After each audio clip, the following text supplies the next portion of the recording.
একটা বিষয় নিয়ে মনে হচ্ছে যে কথা বলাটা প্রয়োজন আসলে, কারণ আমার মনে হয়েছে যে হয়তো আমি যে মেসেজটা দিতে চেয়েছি ওই আমার স্পিচটুকুতে, কিংবা আমি যে জিনিসটি বোঝাতে চেয়েছি সেটি হয়তো বোঝাতে পারিনি, কিংবা সেটি ইচ্ছাকৃতভাবে হয়তো কেউ দু একজন এটিকে অন্যদিকে মিসলিড করতে পারে, কিংবা আমার পুরো ভিডিওটি না দেখে আমি যে জিনিসটি বোঝাতে চেয়েছি সেই প্রপার মেসেজটি আসলে সবার কাছে না যেতে পারে।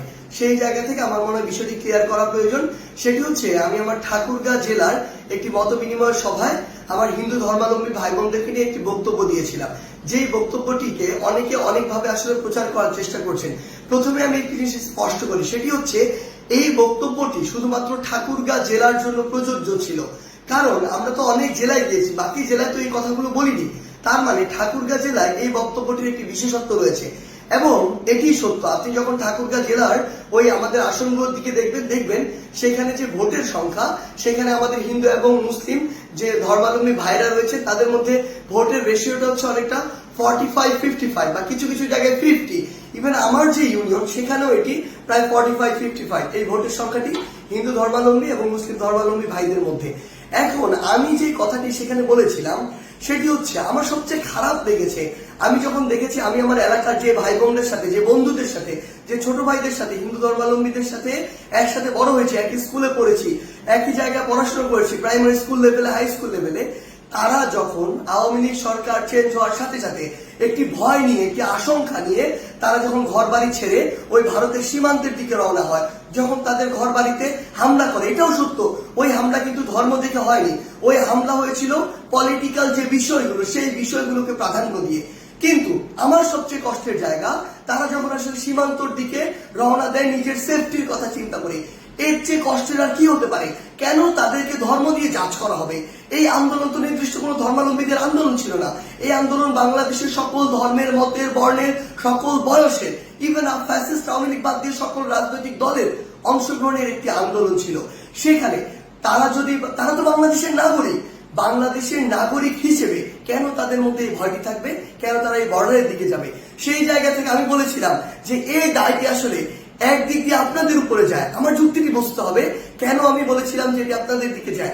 কারণটি হচ্ছে, আমাদের ওই নির্দিষ্ট এরিয়ার জন্য, আমি পুরো বাংলাদেশের কথা জানি না, আমার ওই নির্দিষ্ট এরিয়া ঠাকুরগাঁ কিংবা আমার যে ইউনিয়ন বা উপজেলা, ওই নির্দিষ্ট এরিয়ার একটি মেসেজ, এটি সবাই স্বীকার করবে, এটি মনে করা হয় অলমোস্ট 80-90% কেসে এটি এমন, এটা সবার মধ্যে একটা চিন্তা সেট হয়ে গিয়েছে যে কেউ যদি হিন্দু ধর্মাবলম্বী হয় তার ভোটটা নৌকাতে যাবে।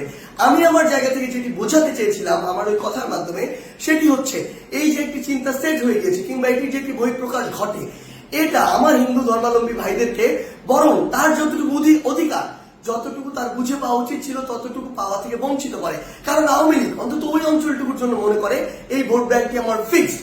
এবং সবচেয়ে বড় যে সমস্যাটি হয়, তখন কেউ একজন যখন সহজে কাউকে পেয়ে যায় তার মূল্যটি আর দিতে পারে না।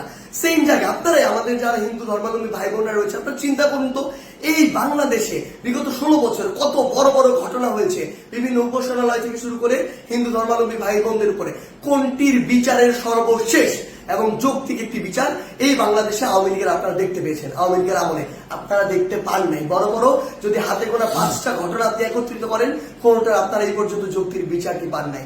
তো আমার জায়গা থেকে আমি যেটি বোঝাতে চেয়েছিলাম, এই যে আমার ওই ঠাকুরগাঁর জন্য এই যে ফিক্সড একটি ভোট ব্যাংকের যে একটি মেন্টাল সেট আপ তৈরি হয়ে গিয়েছে, এটা বরং যতটুকু অধিকার আমার হিন্দু ধর্মাবলম্বী ভাইরা, কিংবা যতটুকু পাওয়া উচিত ছিল ওই সরকারের কাছে থেকে, ওই এমপিদের কাছ থেকে, ক্ষমতাসীনদের কাছ থেকে, ততটুকু তারা পায়নি।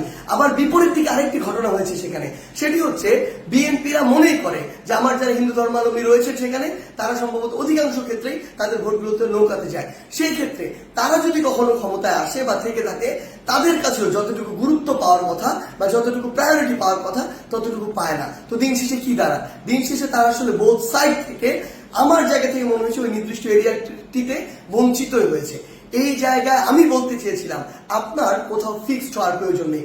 যে আপনার কথা বলবে, আপনার কথা শুনবে, আপনার যেটুকু অধিকার সেটুকু বুঝে দিবে এবং আপনার প্রয়োজনে আপনার পাশে দাঁড়াবে, আপনি তাকে ভোট দিবেন। কোনো দল দেখার প্রয়োজন নাই, মার্কা দেখার প্রয়োজন নাই, ভোট দিবেন যে আপনার জন্য কাজ করবে তাকে। এবং আরেকটি যে স্পষ্ট করি, একদম 5 আগস্টের সেই ছাত্র জনতার অভ্যুত্থানের দিনে সন্ধ্যায় যখন আমার ইউনিয়ন থেকে আমার একজন বন্ধু ফোন দিয়ে বলে হিন্দু ধর্মাবলম্বী একজন বন্ধু, কারণ আমার ইউনিয়নে 45-55 হচ্ছে এই রেশিওটা হিন্দু ধর্মাবলম্বী এবং মুসলিম ধর্মাবলম্বীদের মধ্যে।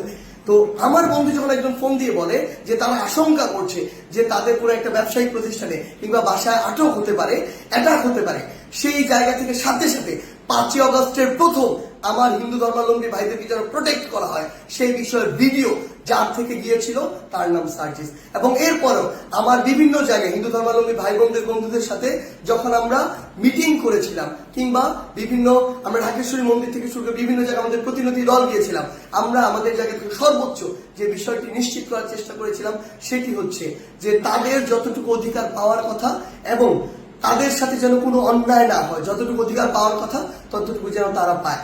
হয়তো আমি আমার জায়গা থেকে সেদিন আমার মেসেজটি ঠিক মতো বুঝাতে পারিনি, যদি আমার সীমাবদ্ধতার কারণে আমি বুঝাতে না পারি সেই জন্য অবশ্যই আমি আমার জায়গা থেকে দুঃখ প্রকাশ করছি, এটি করতে আমার বিন্দুমাত্র সমস্যা নেই। কিন্তু আমার যে উদ্দেশ্যটি ছিল সেটি ছিল অবশ্যই আপনাদের যে অধিকার সেই অধিকারের পক্ষে। এবং আরেকটি জিনিস স্পষ্ট করে বলে দিতে চাই, বাংলাদেশের নাগরিক হিসেবে যতদিন আপনি আপনার এই অধিকারটুকু বুঝে না পাবেন ততদিন আপনাদের পক্ষে আমাদের সবার যে লড়াই, বৈষম্য বিরোধী ছাত্র আন্দোলনের যে লড়াই, সেটি চলবে। ধন্যবাদ।